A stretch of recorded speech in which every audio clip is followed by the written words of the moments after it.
Welcome everyone to a Kuta worksheet tutorial. We're doing arithmetic and geometric means. This is too long to go over in one video, so I'm going to start with arithmetic mean in this video, and if you want to see the geometric mean, that's going to be the next video, okay? So arithmetic sequence, what does that mean? Arithmetic means we're adding, and sequence means we're doing it over and over again. So for example, 2, 4, 6, 8, 10, if we had that sequence of numbers, we would be adding 2 each time. Adding, arithmetic, and sequence, we're doing it over and over again, okay? So there's two different methods for doing these problems, and I'm going to talk about the first one, which is finding the change. How much does it change each time? What do we add each time to find the next value, okay? So let me start with that process because I think that's a little bit more useful in doing this worksheet, and then I'll kind of show you the derivation of another concept in just a moment. Now, another concept meaning how to find the average of two numbers. Where does the mean formula come from, okay? So first thing, how do we find the change each time? Well, there's a couple ways. The first way is we take our starting number, okay, so we take 29, and we know that we're going to be adding x each time, okay? So we add x each time. We add x, and we're going to get to the mystery number, okay, which we don't know. So we're not going to say, okay, this equals our mystery number, because then we have two variables, okay? But we do know if we add x again, then we get to our answer of, well, not our answer, but the next term, which is negative 31. So now we only have one variable. We have an x and an x. It's the same variable, so we can work with that. We combine like terms, and we get 2x, okay? We have 29 plus that 2x, and that is equal to 31, or negative 31. Now we can simply just solve for negative 31 by subtracting 29 from both sides. So I'm just going to use all purple now, so it's subtract 29. It's a two-step equation at this point. We get 2x equals negative 60, and we divide by 2, we get x equals negative 30. What is this number? This number is the change.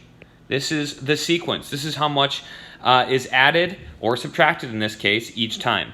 So we could put it's added to a negative 30, okay, each time, but a more appropriate way to write this is minus 30, okay? So not adding a negative, but just subtracting 30 from each time. Now, to find what that missing value is, now we just do 29 minus 30, and that's going to tell us our missing number, which is 29 minus 30 is negative 1. So this is negative 1, and that's how we do these problems, okay? We try to find the change first, and then we apply the change to the sequence. Let's go ahead and show how we do it in this one, okay? We can add x each time. In this case, we add 2 x's again, so we're going to say negative 20 plus x. Now recognize that just is adding 2x, okay, make it easier, and that equals negative 40. We're going to add 20 to get the x by itself. We get 2x equals negative 20 divided by 2, and we're going to get our change, which is negative 10. This is our change. Now, this is not the answer. Don't go ahead and write in negative 10, okay, because then you're going to get the answer wrong. That's our change, so that's what goes on top. Minus 10, minus 10. So we still need to apply that. Negative 20 minus 10 gives us negative 30. So negative 30 is going to be our answer. Now, you probably have seen, your teacher will probably tell you the average formula, okay? So what is the average formula? How do we find it? Well, let's say we're looking for this value and we don't know it, so we're going to call it n, okay? And we do know that this value here, negative 20, let's say we do know the negative 20, and we do know the negative 40. What color should I make it? I'll make it this pink color. Negative 40. Okay, now, if we're going to make a true statement here, we know that this change needs to be the same. So now we're going to represent the change. How do I represent the change? Well, I know that if I subtract the previous number in the sequence, for example, in this case, if I do negative 1 minus 29, it needs to be the same as negative 31 minus 1, okay? An easier way to probably think about it, sorry, those aren't great numbers. An easier way to think about it is 2, 4, 6, 8, okay? So let me erase the 8, just so you can see that. Now, what I'm trying to say is, if we do 4 minus 2, we're going to get the change, which is 2. Okay, so anytime you take a number and you subtract the previous one, you're going to get the change in the pattern. Okay, so if we apply that same principle here, if we do 6 minus 4, we should also get the same pattern. 6 minus 4 also gives us the change, which is 2. Okay, so we know we're changing 2 each time. Let's apply that here, but with our unknown number. If we do 2, or n, let's say our missing value, minus the previous one, negative 20, that should be equal to negative 40 minus the previous term, which was, in this case, n. So here we say, okay, this is like the same thing we wrote here.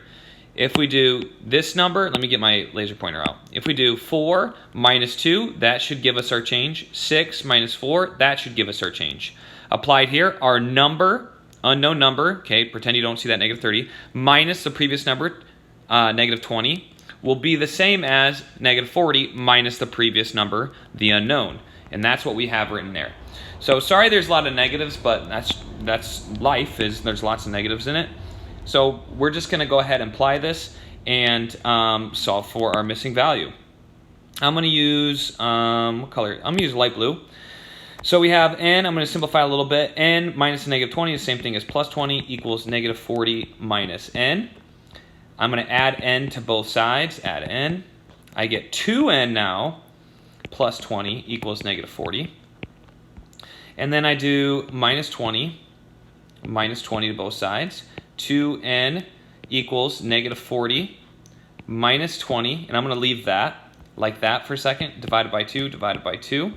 And I get n equals negative 40 minus 20 divided by 2. Now, why did I leave it like that? Well, if you figure this out, if you simplify this, you're going to get negative 30, okay? Now, what you should recognize here is this is the average formula.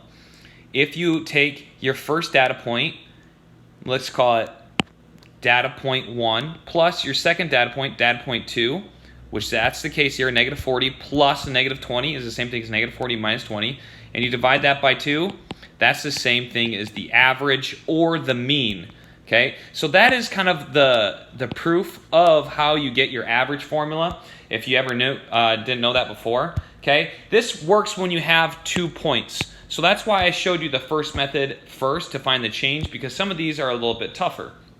Okay, so if you wanted to, with number 6, for example, you could apply the average formula. Oops, sorry about that. You can apply the average formula and just do 36 plus 56 divided by 2. And I'm sure this is what you learned in class. Okay, you do 36, let me get my calculator, 36 plus 56 divided by 2. And you get 92 divided by 2. Or you get your average of, your mean of 46. So we know this number is 46. That doesn't tell us the change though, okay, which is somewhat useful and not useful.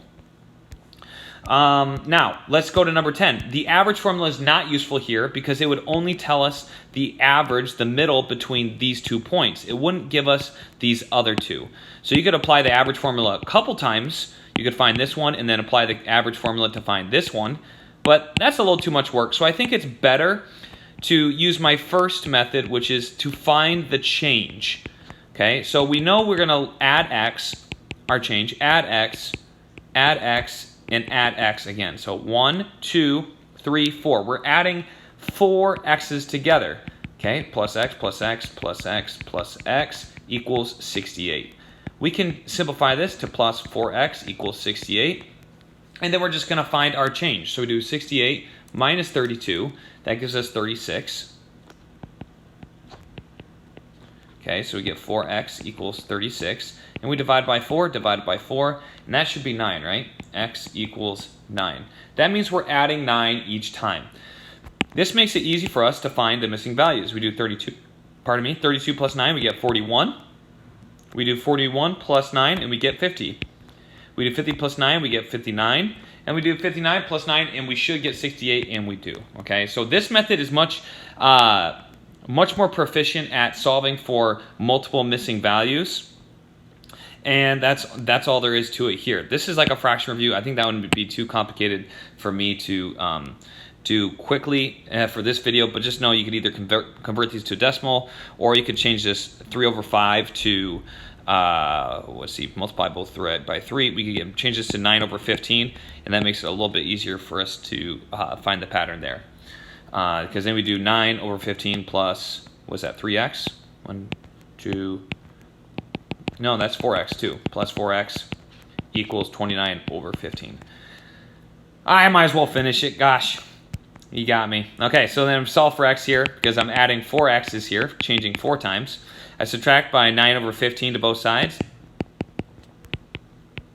And I get 20 over 15 equals 4x. And then I'm going to divide by 4 or multiply by 1 over 4 to both sides. When I do that, that's going to reduce the 20 to a 5. 20 divided by 4 is 5. So then I get 5 over 15 equals x, and that's the same thing as 1/3 equals x. So I'm I'm adding 1/3 each time to my pattern. I should probably leave that as 5 over 15 though, now that I think of it, because everything should have a like denominator. So I do 9 over 15 plus 5 over 15, that gives me 14 over 15. Then I'm at another 5, I get 19 over 15. Add another 5, I get 24 over 15. And what do you know? I add 5 and I get 29 over 15. So that's how you do these problems. One more just for kicks. Let's do number 14. Okay, we add x. Let me change this to purple. I don't know why I switched to blue. I add x, and it looks like I do this 3 times. So 19 plus 3x equals negative 71.